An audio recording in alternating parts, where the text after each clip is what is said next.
Got it? Yeah, just go and which comes in after that, and that's Evelyn. Yeah, and Tanya. Actually, Tanya, why don't you introduce her to the camera? Is it rolling? Yeah, it's rolling. This is Evelyn Dupre. You need a frame filler? I am a frame filler. Always wanted to be one of them. How did you find out about this project? Oh, from this wonderful lady. Amanda. It was Amanda. It's all about pop darts. Yeah. And so have you had a good day so far? It's been great, yeah. It's been a lot of fun, actually. I didn't know what to expect, so yeah, it's been really cool. Oh, yeah. Cool. What's been the highlight of your day so far? Champagne! Oh, I didn't say that. I think actually, to be honest, listening back to all of the choir that we had, the vocal ensemble. Me too. That was sensational. Yeah, that was sensational. So what made you join in this project when you heard about Oh, it? you were involved. Oh, The charity aspect, obviously, and the multicultural. I mean, yeah, sort of as Amanda sent out an email asking if we wanted to be involved in this charity song. That was always, it's always been likened to "We Are the World," so we referred to it as the "We Are the World" thing for a long time. And and that sort of roped all of us in. And it's funny because We Are the World's got so many different singers, well-known singers, whereas we're independent artists and we're all from completely different backgrounds, nationality-wise. And it's just become more and more interesting as it's unfolded. so how did both of you feel standing in a room with about 25 other amazing singers? It was great. Enlightened, yeah. It was great. Awesome. Just the energy and the spontaneity and the wall of sound. It was Yeah, the wall fantastic. of sound, that's Yeah, exactly it. Yeah. Fantastic. And it's funny, everyone's got their own strong voice, but you put it together and it's stronger than the sum of its parts. Very angelic and just awesome. Yeah, very powerful. Yeah, it was good.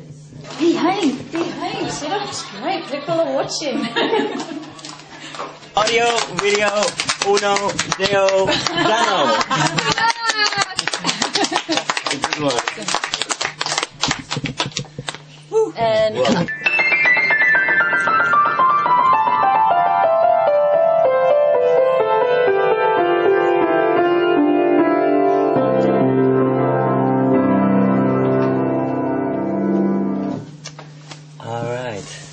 I'm a Pakistani-born singer-songwriter, and I'm here in Sydney trying to develop a project and work on a project that could be beneficial for all the independent artists in the business and for all the people who are trying to make an effort, all the artists who are trying to make an effort to make a contribution, and they couldn't in the past because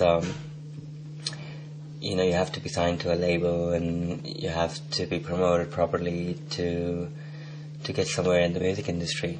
But because of the digital revolution and because of iTunes and because of all the things that are happening in the digital world, I think it's possible now for artists to independently release their records and to create a niche for themselves and to make a contribution and to prosper from their music without having to run after a record label and trying to find somebody who believes in you. You really don't need that anymore. If you believe in yourself, you can make things happen.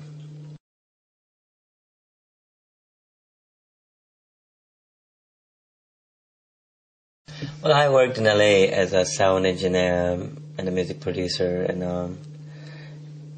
and an artist for about good 14 years, but I would say about 7-8 years of those years were totally constantly working in the recording studio, developing a sound, and I had realized at a very early stage of my career that sound engineering is a crucial element that you need to have. So I went after it, and I did that, and I worked in studios all over LA, and you name a studio and I've been there. After doing that for a few years, I realized it was time to move on and do my solo career move. And I saved some money, and I had a situation happening with a record label where they were willing to give me a development deal if I was to give them a few songs. And I went on and I developed those songs, but it didn't take 6 or 7 months. It took about a good 7-8 years before I had a few songs that I really liked. So I released an album on my own label, and I've always been into this independent artist thing, and that you really don't need a record company.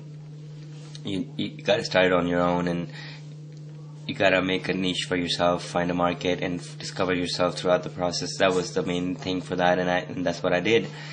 And I recorded an album with Nusrat Fateh Ali Khan.